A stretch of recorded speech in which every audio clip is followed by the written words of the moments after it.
E novamente estamos aqui com um novo iceberg regional, e dessa vez, como você deve ter visto no título, vamos falar da região sul. Dessa vez, vamos falar um pouco sobre a história, cultura e lendas sobre os estados de Santa Catarina, Paraná e Rio Grande do Sul. Lembrando que se a sua região ainda não foi representada aqui, você ainda pode deixar alguma sugestão de tópico através desse e-mail aqui embaixo, sempre deixando referências. Antes de tudo, não se esqueça de já ir deixando seu like, se inscreva no canal, ative o sininho de notificações e siga nossas páginas paralelas. Tudo isso ajuda muito no crescimento e evolução do canal. Se você quiser apoiar o canal financeiramente e ter alguns benefícios, você também pode considerar se tornar um membro, já que isso ajuda demais no crescimento. Se você fala de alguma cidade da região sul, coloque aqui nos comentários pra gente saber. E sem mais delongas, sem mais conversa, bora pro vídeo.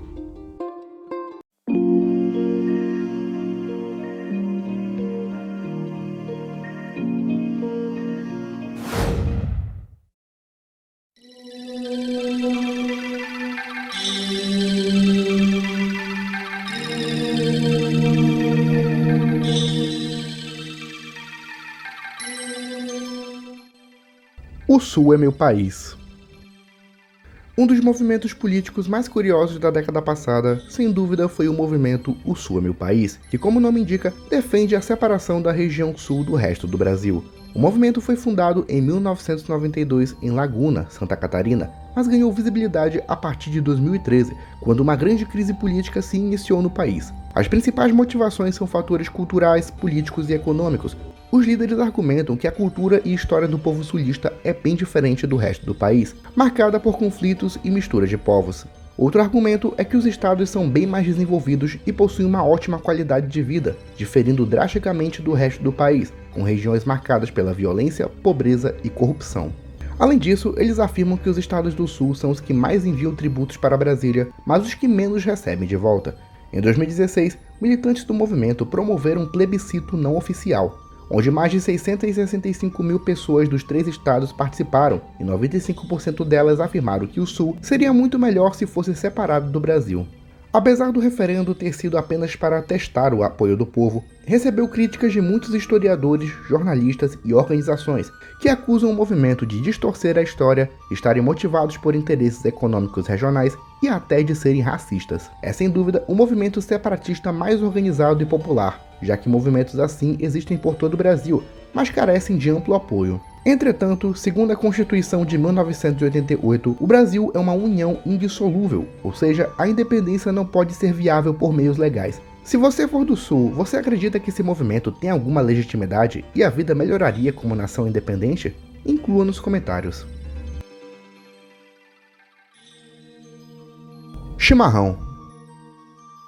Uma das marcas registradas da região sul é o famoso chimarrão, uma bebida composta por erva mate e água morna numa cuia e uma bomba, sendo consumida há séculos pelos povos da região. A origem do chimarrão vem de povos indígenas, que antes da chegada dos europeus já possuíam o hábito de consumir erva mate numa cuia através de uma taquara. Com a chegada dos portugueses e espanhóis, o hábito foi adaptado e em pouco tempo tornou-se a bebida tradicionalmente utilizada no que hoje é o sul do Brasil, além do Paraguai, Uruguai e norte da Argentina. Os padres jesuítas até chegaram a proibi-la por algum tempo, já que acreditavam que se tratava de uma tradição pagã, mas logo incentivaram o consumo entre a população, já que era uma alternativa contra o álcool.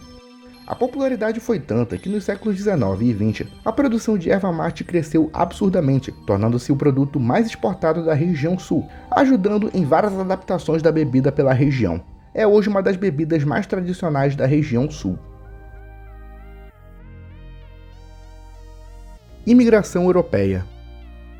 Em 1850 é lançada a Lei Eusébio de Queiroz, que proibia a importação de africanos para serem escravizados no Brasil. Isso aumentou o preço da mão de obra, ou seja, ter um escravo estava mais caro do que nunca.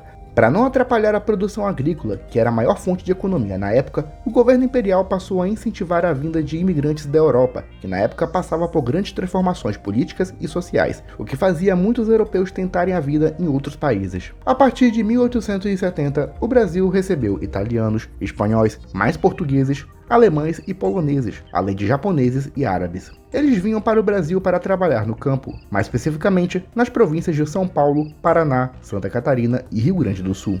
Os imigrantes europeus trouxeram sua cultura, o que era muito interessante para o governo da época, que queria promover um branqueamento da população, visto que o modelo branco europeu era considerado o modelo perfeito de sociedade para os países americanos.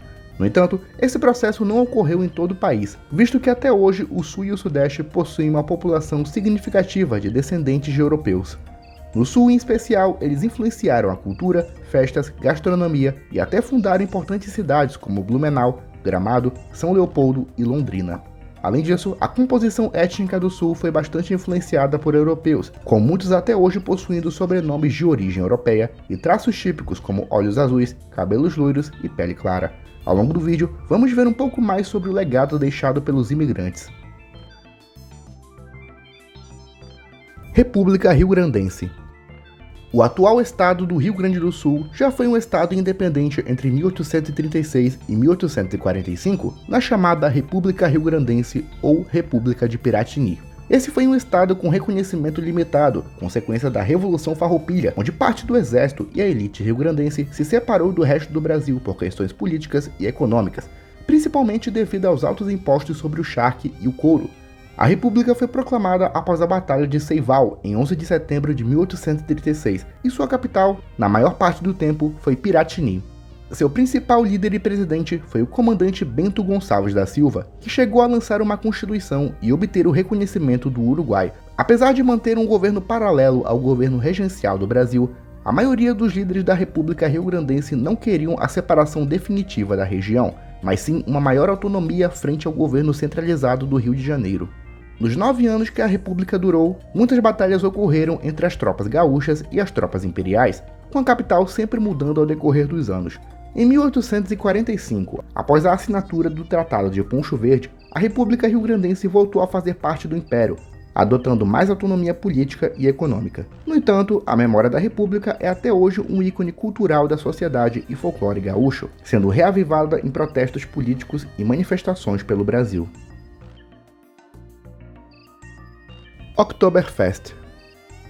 A Oktoberfest é um festival de cerveja originado em Munique, na Baviera, quando em 1810 o rei bávaro Luís I instaurou a festa em comemoração ao seu casamento com Teresa de Saxe-Weimburghausen. A festa começa sempre no sábado depois do dia 15 de setembro ao meio-dia e termina no primeiro domingo de outubro, significando literalmente Festa de Outubro. É uma manifestação cultural que ocorre em vários lugares da Alemanha e países com origem germânica. No Brasil, devido à imigração alemã no final do século XIX, a festa ocorre em vários lugares como Pernambuco, São Paulo e Rio de Janeiro, mas o epicentro é mesmo na região sul, que recebeu uma considerável imigração de alemães e outros povos germânicos. Na cidade de Blumenau, que tem um grande número de descendentes de alemães, o festival ocorre desde 1984 e é uma atração turística da cidade, onde além de celebrarem a ascendência alemã e cerveja, ocorrem apresentações de dança, comidas típicas e jogos de origem europeia, sendo a segunda maior do mundo atrás apenas da original de Munique. Muitas outras cidades também têm o festival como atração cultural e turística, como Marechal Cândido Rondon, Rolândia e Ponta Grossa, no Paraná, Igrejinha, Santa Cruz do Sul e Porto Alegre, no Rio Grande do Sul, e Brusque, Timbó e Jaraguá do Sul, no estado de Santa Catarina. Se você é de alguma cidade onde ocorre a Oktoberfest, conta aqui pra gente alguma coisa que tem diferente por aí. República Juliana. Assim como no Rio Grande do Sul, Santa Catarina também já teve um estado independente. Entre os meses de julho e novembro de 1839, foi criada a República Juliana no sul do estado, fundada pelos revolucionários Davi Canabarro e Giuseppe Garibaldi, tendo como capital a cidade de Laguna. A instauração da República foi uma extensão da Revolução Farroupilha, chegando a formar uma confederação com a República Rio-Grandense. Seus únicos presidentes foram Davi Canabarro e o padre Vicente Ferreira dos Santos Cordeiro. A República tinha esse nome por ter sido proclamada no mês de julho, podendo também ser chamada de República Catarinense. No entanto, apesar de contarem com o apoio dos farroupilhas, a República Juliana nunca foi reconhecida internacionalmente e dominou praticamente só o sul do estado e nunca chegou a capturar a cidade de Nossa Senhora do Desterro, capital da província e atual Florianópolis. Já em novembro daquele ano, as tropas imperiais retomaram Laguna e acabaram com o projeto. A memória do estado também é usada como ícone cultural e separatista do Brasil. Curitiba, capital do Brasil. Nas aulas de história, aprendemos que o Brasil já teve 3 capitais: Salvador, Rio Grande do Sul e Brasília. Mas ainda existe uma 4ª capital, que poucas pessoas sabem, e estou falando da cidade de Curitiba, capital do Paraná. No ano de 1969, chegava ao poder o general Costa e Silva, que protagonizou um dos momentos mais terríveis e repressivos da ditadura militar, pouco depois da instauração do AI-5, que, entre outras coisas, suspendia liberdades individuais do cidadão. Por isso, existia uma certa desconfiança do governo de então, e para estreitar os laços com os estados que haviam apoiado o golpe de 64, a capital do Brasil foi transferida simbolicamente para Curitiba, entre os dias 24 e 27 de novembro. Os ministérios e prédios administrativos foram simbolicamente enviados para lá também, num sinal de aproximação do governo com a região. A ordem durou apenas 3 dias, mas ajudou muito no crescimento econômico da cidade, que na época estava longe de ser o que é hoje, com investimentos urbanísticos e de infraestrutura. Apesar de ter sido capital simbólica do país por pouquíssimo tempo, Curitiba até hoje tem vários apelidos como capital nerd, capital ecológica e capital da cerveja artesanal. Boate Kiss. Na madrugada do dia 27 de janeiro de 2013, a casa noturna Boate Kiss, na cidade gaúcha de Santa Maria, foi palco de uma das maiores tragédias da história do Rio Grande do Sul. Após um show com fogos de artifícios artesanais, o teto de espuma acústica pegou fogo e produziu uma fumaça tóxica que sufocou as pessoas que estavam lá dentro. Muitas tentaram sair, mas acabaram sendo pisoteadas e, devido a uma falha de comunicação entre os seguranças, muitos não permitiram a saída imediata. O resultado, 242 pessoas morreram e outras 636 ficaram feridas. Poucas horas depois, o caso ganhou atenção nacional e internacional, gerando comoção e solidariedade pelas vítimas. Os responsabilizados inicialmente foram apenas os donos da boate e os músicos que tocavam naquela noite, mas pouco depois, o poder público da cidade foi acusado de ter feito vista grossa nas condições de segurança do estabelecimento. O caso gerou um imenso debate na sociedade e mídia brasileira, onde as famílias que perderam seus entes queridos na tragédia lutaram por justiça, recebendo um amplo apoio por grupos do Brasil e do mundo. Apesar de algumas condenações e decisões da justiça, o caso se encontra nos tribunais até hoje, mais de 11 anos depois. A tragédia na Boate Kiss é considerada a 2ª maior ocorrida no Brasil por número de vítimas, superada apenas pelo incêndio do Grand Circus norte-americano em 1961, onde morreram 503 pessoas. É considerada também a 5ª maior tragédia da história do Brasil, a maior do Rio Grande do Sul e é o 3º maior desastre em casas noturnas do mundo. Leonel Brizola.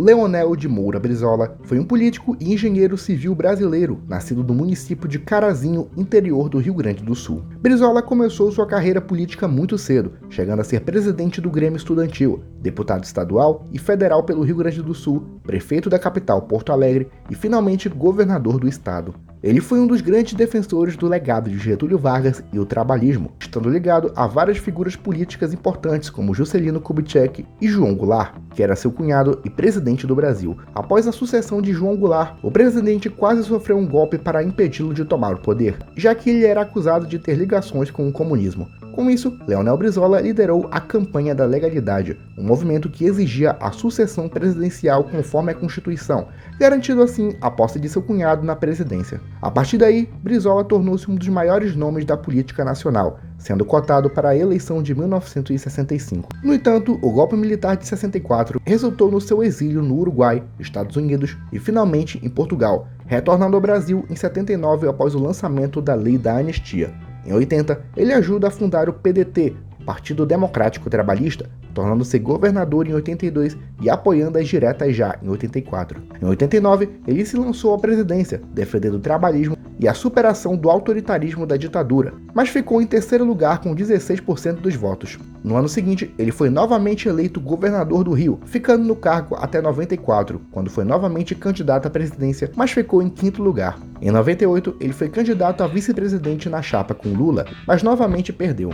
Relegado ao ostracismo, Brizola chegou a ser candidato à prefeitura do Rio de Janeiro no ano 2000 e ao Senado do Estado em 2002, perdendo nos 2 pleitos. Ele faleceu em 2004 aos 82 anos, deixando um legado de luta contra a ditadura e o legado de Getúlio Vargas. Em 2015, foi incluído no livro de Heróis e Heroínas da Pátria, pelos anos de influência na política nacional. Como você já deve saber, a Insider é a patrocinadora do canal e desde o dia 14 de outubro estamos na semana da Black Insider, o que significa que na compra de qualquer produto com o nosso cupom, você poderá ter até 40% de desconto. Lembrando que a Insider é uma das melhores da atualidade, com roupas de tecido fino que desamassam no corpo, não desbotam e não te deixam com mau odor. Ótimas para praticar esportes e usar no dia a dia. A Insider já saiu na frente da concorrência e a promoção vai até o dia 24 de outubro, então se eu fosse você, já corria logo para garantir os produtos.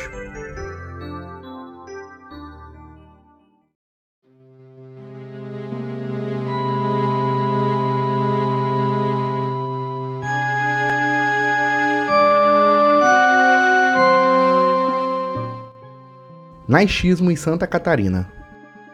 Santa Catarina é um estado maravilhoso e com uma história incrível, mas infelizmente possui um lado obscuro. Santa Catarina é um dos lugares no mundo com maior presença de grupos neonazistas.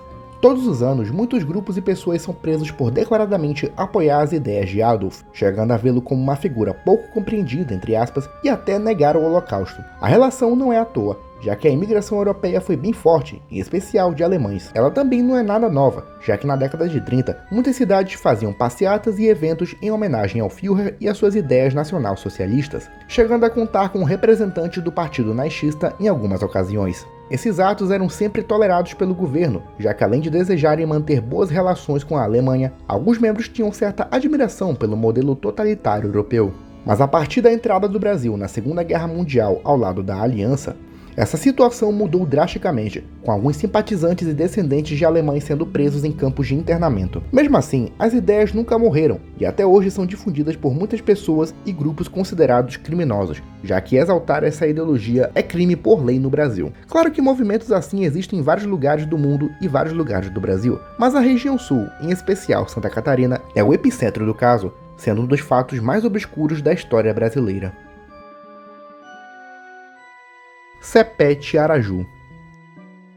Um dos heróis nacionais mais importantes da história brasileira, mas também um dos menos lembrados, foi Sepete Araju, um cacique guarani católico e que liderou a resistência indígena contra os portugueses e espanhóis durante a colonização dos territórios das missões jesuíticas. As missões jesuíticas, também chamadas de reduções, eram aldeias fundadas por padres da Companhia de Jesus, que tinham como objetivo criar uma sociedade igualitária, cristã e autossuficiente, conseguindo mais autonomia e autossuficiência em relação a Portugal e Espanha, respondendo muitas vezes diretamente ao Papa. Nesse período, muitas igrejas e colégios ao modelo europeu foram construídas, onde os indígenas aprendiam latim, teologia e até a ler e escrever. Aliás, foram os jesuítas quem transcreveram o idioma guarani para o alfabeto latino.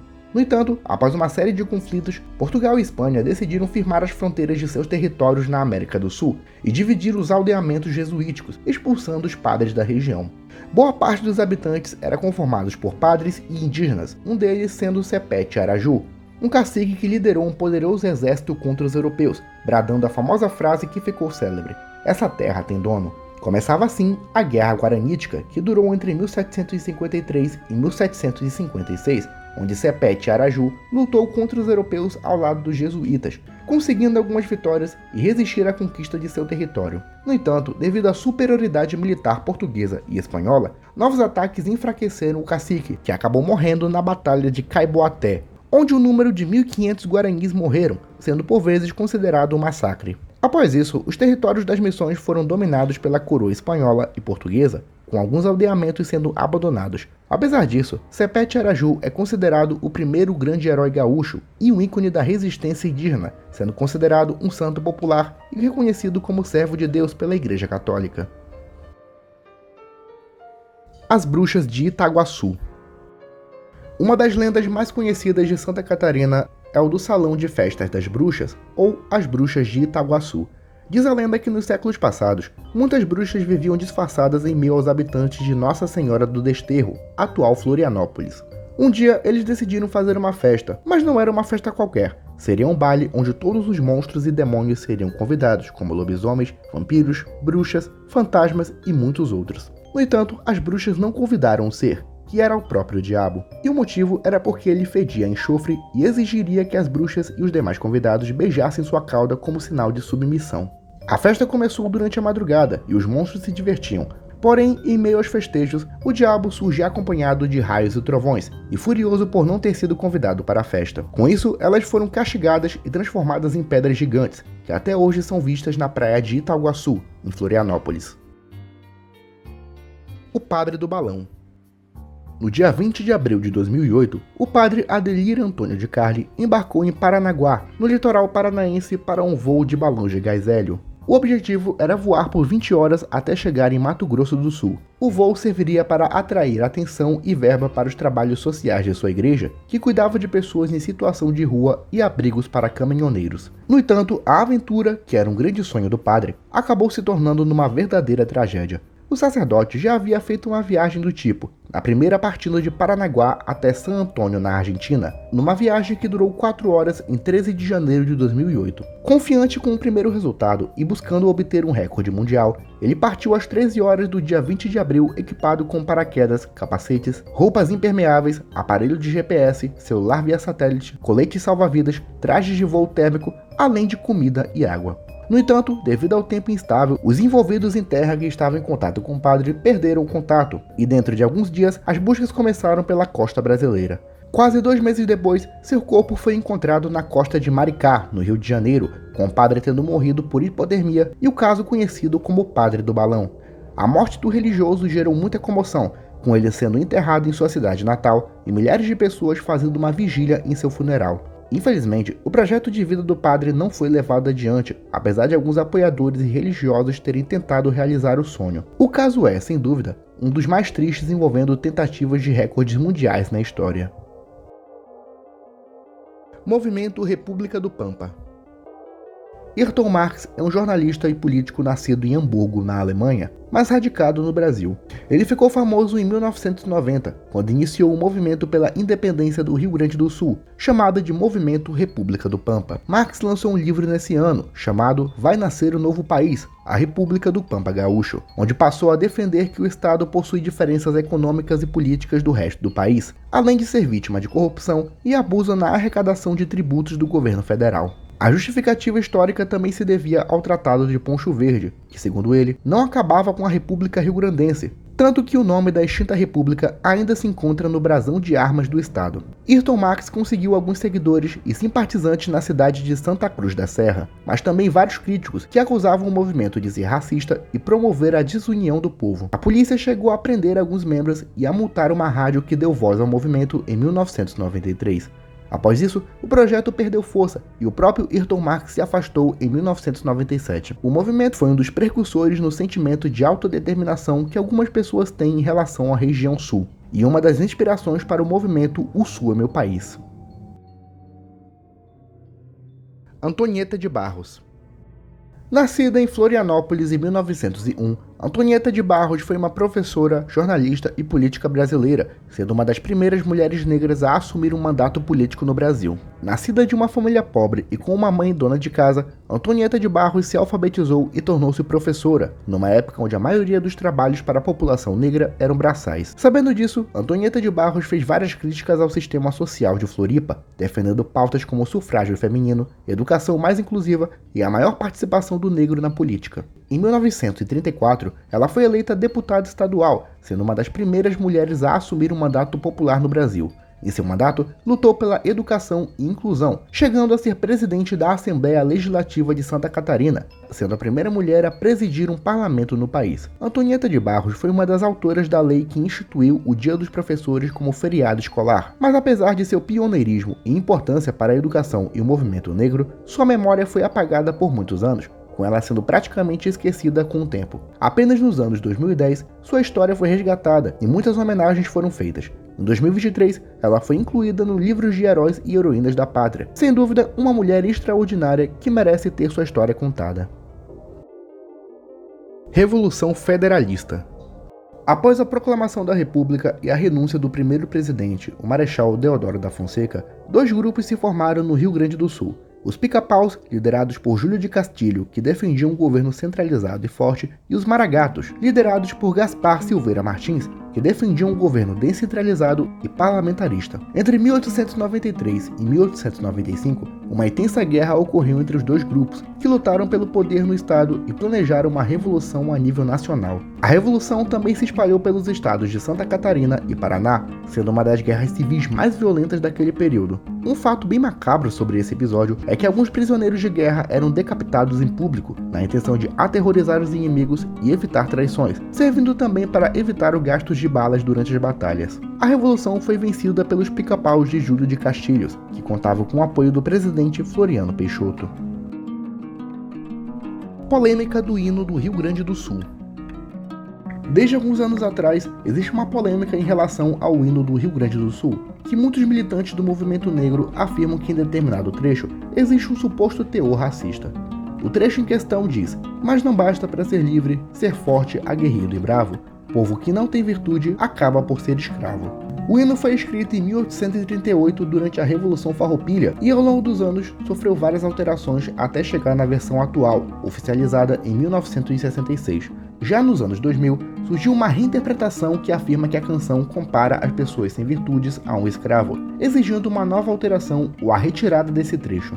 Outros historiadores, no entanto, discordam e afirmam que a letra na verdade fala de uma escravidão econômica, já que um dos grandes motivos para a Revolução Farroupilha era a alta taxação do charque gaúcho que era importado. Há quem diga também que a alteração do hino é um ataque aos símbolos históricos do estado e afirmam que não tem como o hino ser racista, visto que foi escrito pelo poeta e militar Francisco Pinto da Fontoura, mais conhecido como Chiquinho da Vovó, que segundo algumas fontes seria negro ou mestiço. Um dos grandes momentos que demonstrou um pouco da insatisfação de alguns grupos foi em 2021, quando durante a cerimônia de diplomação dos vereadores eleitos para a Câmara Municipal de Porto Alegre, 3 vereadores do PSOL se recusaram a cantar o hino e permaneceram sentados, numa atitude criticada por alguns, mas exaltada por outros. Apesar de muitas autoridades reconhecerem que possivelmente o trecho pode ter um teor racista, nenhuma proposta grande foi enviada para a alteração do hino. Muito pelo contrário, políticos conservadores pretendem proibir qualquer alteração da música. Seja como for, é um tema que gera muita polêmica, já que não existe uma interpretação oficial do hino.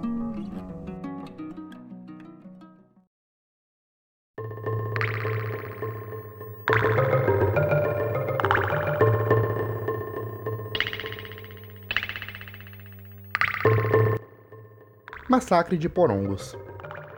Durante a Revolução Farroupilha, muitos soldados que lutaram pela República Rio-Grandense eram escravos ou ex-escravos recrutados pelo exército Farroupilha e conformavam o Corpo de Lanceiros Negros, que em determinado momento chegou a compor 1/3 do exército da República Rio-Grandense. Os negros que participaram desse corpo militar não necessariamente compactuavam com as ideias da Revolução, mas buscavam pela liberdade e o fim da escravidão, prometido pelas lideranças da República.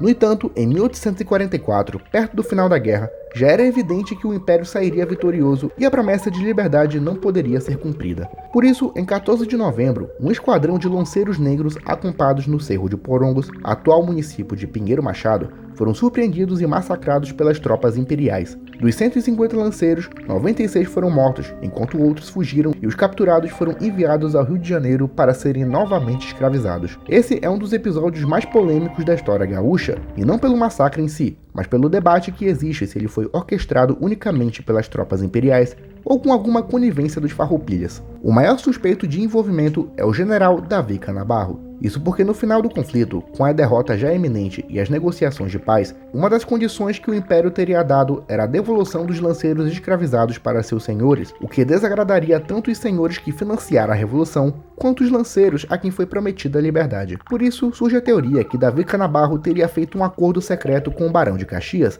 líder das tropas imperiais, para que cercassem e massacrassem os lanceiros. O que mais sustenta essa teoria é o fato de uma ordem dada por Canabarro ter desarmado os lanceiros um dia antes do massacre. No entanto, defensores afirmam que o general se encontrava na companhia de uma mulher, por isso não estava sabendo do ataque naquele momento. Seja como for, o massacre dos Porongos foi o último prego no caixão da Revolução Farroupilha, que no ano seguinte terminou com o Tratado de Poncho Verde e a reanexação do Rio Grande do Sul ao Império. Durante muito tempo, a memória do massacre de Porongos foi ocultada da história gaúcha, só sendo reconhecida nas últimas décadas, e o papel dos lanceiros negros passou a ser reconhecido. Em 2004, foi erguido um movimento em homenagem a eles, e em 2024, eles foram incluídos no livro de heróis e heroínas da pátria. Negrinho do Pastoreio. O Negrinho do Pastoreio é um personagem do folclore brasileiro conhecido na região sul do Brasil.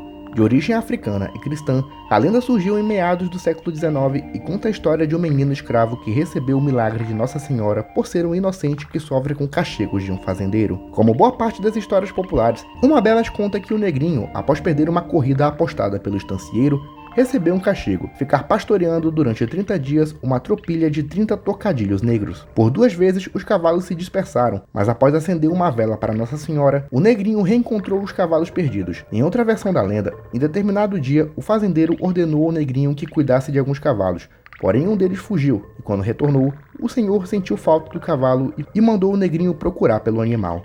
Ele chegou a encontrá-lo, mas não conseguiu capturá-lo. Dessa maneira, o senhor resolveu castigar o escravo com muitas chibatadas e lançá-lo no formigueiro. O fazendeiro resolveu deixar o Negrinho lá, certo de que ele já estava morto. Mas no dia seguinte, ficou perplexo ao se deparar com o Negrinho ileso, montando um cavalo perdido, e ao seu lado estava a Virgem Maria, padroeira do pequeno escravo. Arrependido, o fazendeiro pediu perdão, mas o Negrinho partiu galopando feliz e livre com o cavalo baio. O Negrinho do Pastoreiro é considerado o santo popular das causas perdidas. Por isso, conforme a tradição popular, sempre que alguém perde alguma coisa ou tem dificuldade de encontrar, acende uma vela e pede ajuda ao Negrinho para encontrar o que perdeu. Guerra do Pente. Em 1959, o então governador do Paraná, Moisés Lupion, lançou uma campanha de arrecadação tributária, utilizando o slogan "Seu talão vale 1 milhão". A promoção consistia em juntar comprovantes fiscais de compra no valor de 3.000 cruzeiros e trocá-los por um cupom que dava direito a um sorteio de 1 milhão de cruzeiros. No dia 8 de dezembro, o policial militar Antônio Tavares comprou um pente de um comerciante libanês chamado Ahmed Najjar, no valor de 15 cruzeiros, do qual exigiu o comprovante. No entanto, o comerciante negou, e isso gerou uma discussão entre os dois, que acabou com a agressão do policial, que fraturou uma das pernas. O caso gerou indignação em muitos populares que estavam ali perto, que durante 2 dias depredaram e destruíram lojas de imigrantes do Oriente Médio, árabes, turcos, libaneses e judeus, todos taxados como turcos. Rapidamente, os principais meios de comunicação registraram o ocorrido no primeiro dia e a espontaneidade com a qual eles começaram. Além de comércios como bares, mercearias, bancas de revistas e comida, prédios públicos também foram atacados, como a Coap, a DFGZ, a Biblioteca Pública do Paraná e a Chefatura de Polícia. A situação foi tão crítica que uma intervenção do exército foi necessária para acabar com a baderna, gerando ainda mais revolta na população. O resultado foi um verdadeiro quebra-pau pelo centro de Curitiba. No dia seguinte, muitos desordeiros foram presos e o exército tomou conta provisoriamente da capital paranaense, impondo um toque de recolher às 20 horas e paralisando as linhas de ônibus. No terceiro e último dia, o tumulto já estava encerrado e tudo estava relativamente mais calmo. Ainda assim, soldados do exército e policiais continuaram sob vigilância por alguns dias. A motivação para a chamada Guerra do Pente nunca foram claras, com algumas pessoas afirmando problemas sociais que a cidade passava, problemas políticos e a falta de honestidade de alguns comerciantes.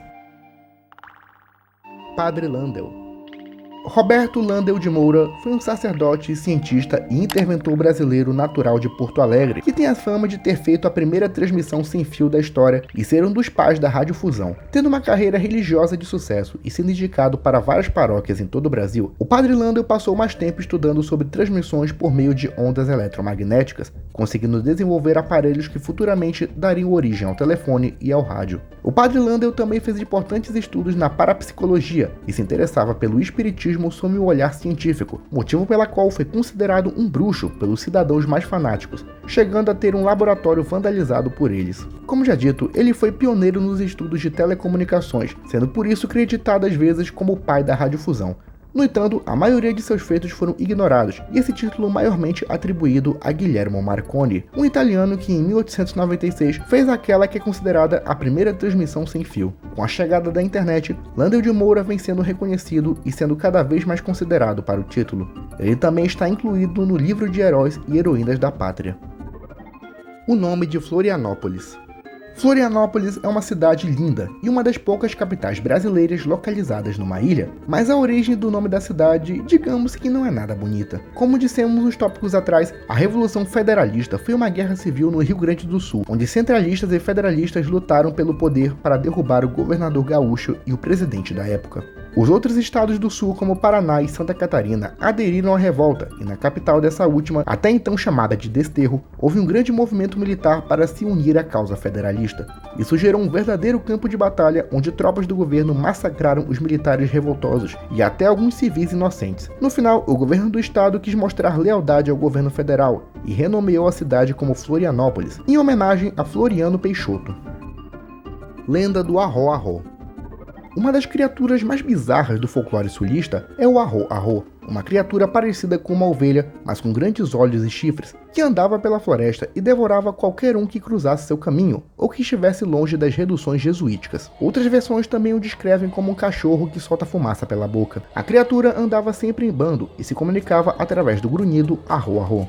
A única forma de se salvar de um deles era subindo em uma palmeira, árvore considerada sagrada no cristianismo por fornecer as palmas que aclamaram Jesus no Domingo de Ramos. No entanto, se a vítima subisse numa árvore comum, o monstro cavaria até as raízes e a derrubaria no chão, conseguindo devorar suas vítimas. A lenda teria surgido entre os séculos 17 e 18, surgindo talvez da mistura de tradições indígenas e cristãs, e usadas pelos jesuítas para evitar que os nativos convertidos retornassem à sua vida tradicional, considerada pagã, ou abandonassem as aldeias. A lenda também está presente no folclore do Paraguai, Bolívia e Argentina. Nação Charrua. No período colonial, os portugueses separaram os povos originários em dois grupos, os chamados tupi-guaranis, que viviam na costa e compartilhavam cultura e tradições semelhantes, e os tapuias, termo genérico para definir aqueles que viviam no interior e tinham uma cultura e idioma bem diferente dos tupis. Entre eles havia vários grupos, como os aimorés, entre Minas Gerais, Bahia e Espírito Santo, os goitacás, entre o Espírito Santo e o Rio de Janeiro, e os charruas, que viviam entre o atual Rio Grande do Sul, Uruguai e Argentina. Originados provavelmente da região da Patagônia, os charruas viviam pela região dos Pampas e tinham um modo de vida seminômade, onde migravam conforme a época do ano.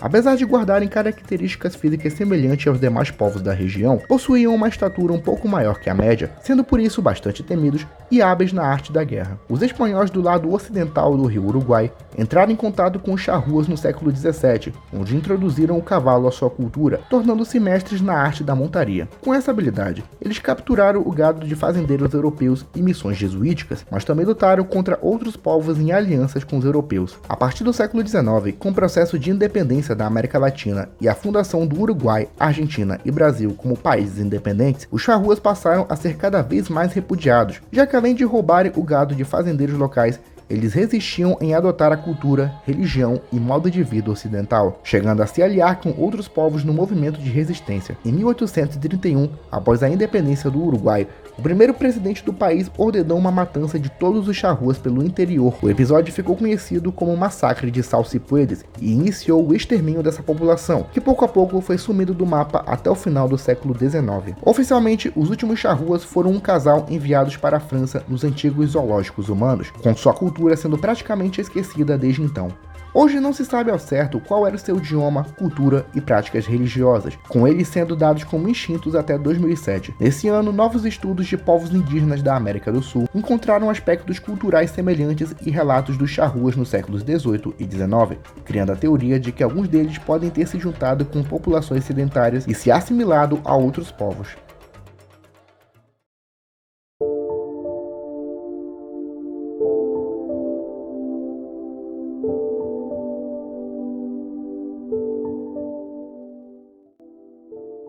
Túneis de Blumenau. Voltando um pouco à segunda camada, no passado muitos simpatizantes do nazismo faziam passeatas e eventos em Santa Catarina nos anos 30 e 40. Blumenau, que possui uma grande população de ascendência alemã, foi um dos principais centros nacional-socialistas do Brasil, e baseado nisso, surgiu uma lenda bem curiosa, onde alguns túneis subterrâneos interligavam importantes pontos da cidade, como o Teatro Carlos Gomes e o Colégio Bom Jesus, sendo usado por nazistas brasileiros para melhor transitarem pela cidade. Os túneis teriam sido construídos em segredo pela prefeitura e durante muitos anos foram considerados uma lenda urbana. Porém, em janeiro de 2015, após uma reforma na rua do Centro Histórico, foram encontrados túneis de 1,5 metro e 50 centímetros de largura, o suficiente para uma pessoa entrar. A partir daí, o caso ganhou repercussão e os túneis foram investigados, com a principal hipótese de terem sido construídos nos anos 30 para recolocar as águas que caíam na chuva para o rio. Essa versão é contestada, já que existe uma parte do túnel que está totalmente bloqueada por pedras que aparentemente foram colocadas lá por alguém, dando ainda mais mistério ao caso. Não existe nenhum registro da construção de um túnel no histórico da prefeitura, já que a maioria dos projetos dessa época foram queimados num incêndio no ano de 1958. O mistério permanece, mas a maioria concorda que é um dos legados do naixismo no estado de Santa Catarina. Muckers. Em 1824, muitos alemães do Ducado de Saxe-Coburgo-Gotha imigraram para o Brasil, fugindo da perseguição religiosa e a destruição causada pelas guerras napoleônicas. Os imigrantes foram bem recebidos pela imperatriz Dona Leopoldina, que garantiu que no recém-fundado Império do Brasil haveria liberdade de culto. Com isso, um lote de terras no Rio Grande do Sul foi dado aos alemães, onde fundaram a primeira igreja protestante do Brasil, na atual cidade de São Leopoldo. A cidade foi a primeira comunidade alemã do país e possuía uma cultura germânica bem forte, sendo uma das famílias mais influentes os Mendes, descendentes de Libório Mendes, um de seus fundadores. Sua neta, Jacobina Mendes, nascida em 1841, casou-se com João Jorge Maurer e logo ganharam muita influência religiosa, já que João Jorge conhecia de plantas medicinais e fazia serviços de curandeiro, enquanto Jacobina alegava ter poderes sobrenaturais e visões proféticas. Devido à falta de acesso à medicina e educação da época, eles conseguiram um grande número de seguidores, que passaram a vê-la como uma reencarnação de Jesus Cristo, onde seguidores do Passal passaram a ser chamados de Muckers, que do alemão significa falsos santos, enquanto os tradicionalistas e que eram contra a influência de Jacobina e João Jorge eram chamados de Spotter, que significa debochadores. Os Muckers então logo abandonaram a cidade e fundaram uma comunidade isolada ali perto, onde era proibido o consumo de álcool, tabaco, trocas comerciais com moedas, festas e até manifestações cristãs tradicionais. As tensões entre o povo de São Leopoldo e os seguidores da seita só cresceu ao decorrer dos anos, mas alcançaram outro patamar em 1873, quando o povo da cidade acusou o casal Maurer de não pagarem impostos e estarem guardando armas para uma possível revolta.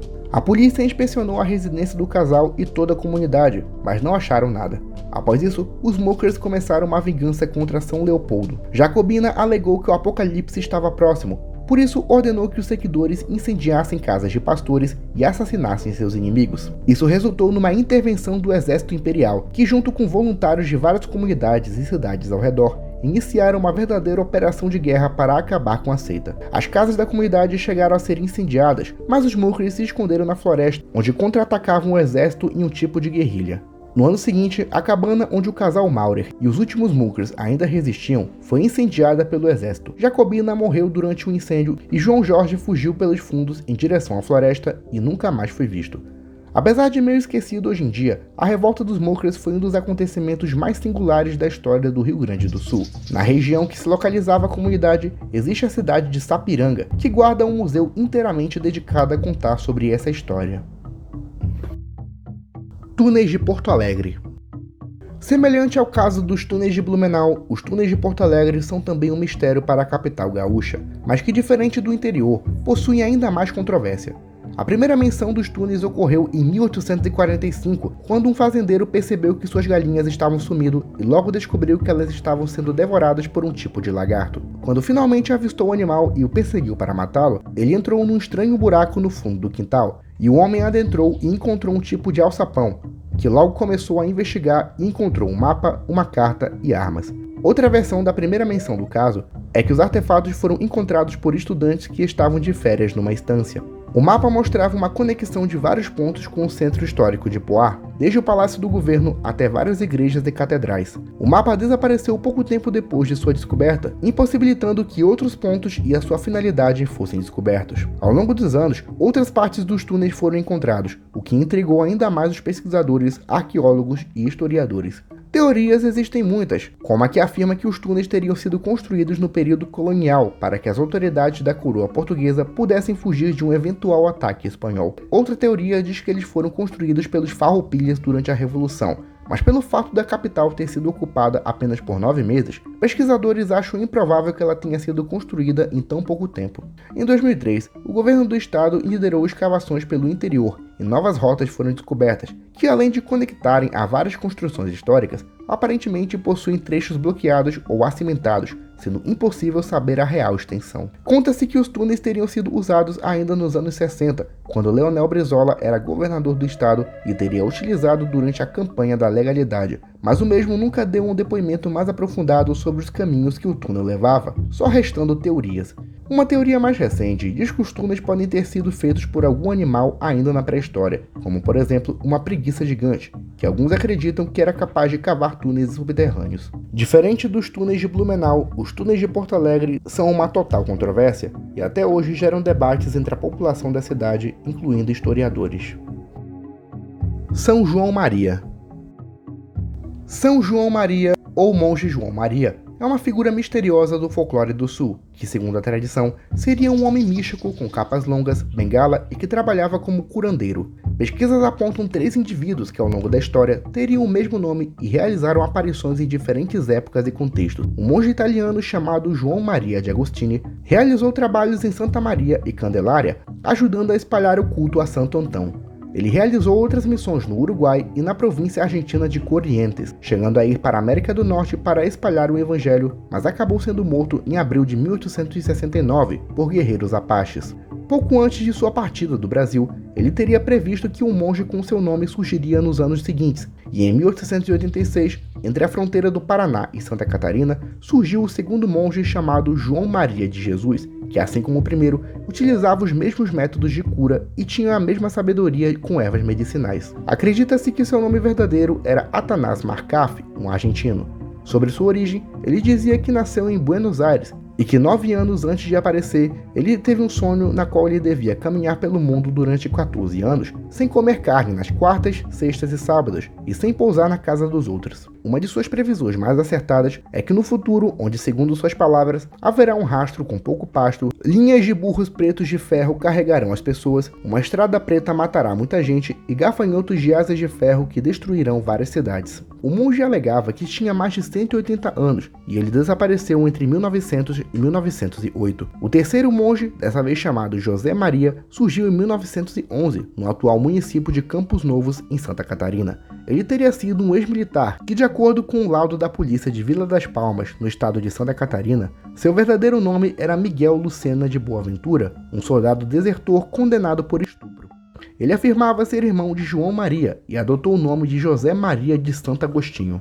Ele utilizava os métodos tradicionais de cura, ervas medicinais e água benta, mas ao contrário dos anteriores, não era tão isolado e realizava agrupamentos, chegando a fundar os chamados Quadros Santos, acampamentos seminômades e que contavam com uma guarda especial formada por 24 homens que o acompanhavam. A região onde ele atuava era palco de violentas disputas territoriais, e fazendeiros da região acusaram José Maria e seu grupo de serem monarquistas e pediram intervenção militar do governo de Santa Catarina, numa história bem parecida com a Guerra de Canudos. O governo estadual enviou homens para a região e o coronel João Gualberto Gomes de Sá invadiu um quadro santo em Irani, massacrando José Maria e seus seguidores. O evento marcou o fim dos ciclos de profetas e o começo da Guerra do Contestado, onde o exército de camponeses e pequenos proprietários de terra lutaram contra os governos estaduais de Paraná e Santa Catarina. Até hoje, a figura dos 3 monges causa mistério, mas alimenta bastante o imaginário popular da região sul, com várias ruas e lugares por lá tendo seu nome. E é isso, pessoal. Se você tem alguma correção, inclua na seção de comentários. Se você quiser enviar alguma sugestão para futuros tópicos, é só enviar para o e-mail aqui abaixo. Não se esqueça de deixar seu like, se inscrever no canal, ativar o sininho de notificações e seguir nossas páginas paralelas. Tudo isso ajuda muito no crescimento e evolução do canal. Sem mais delongas, me despeço e tchau.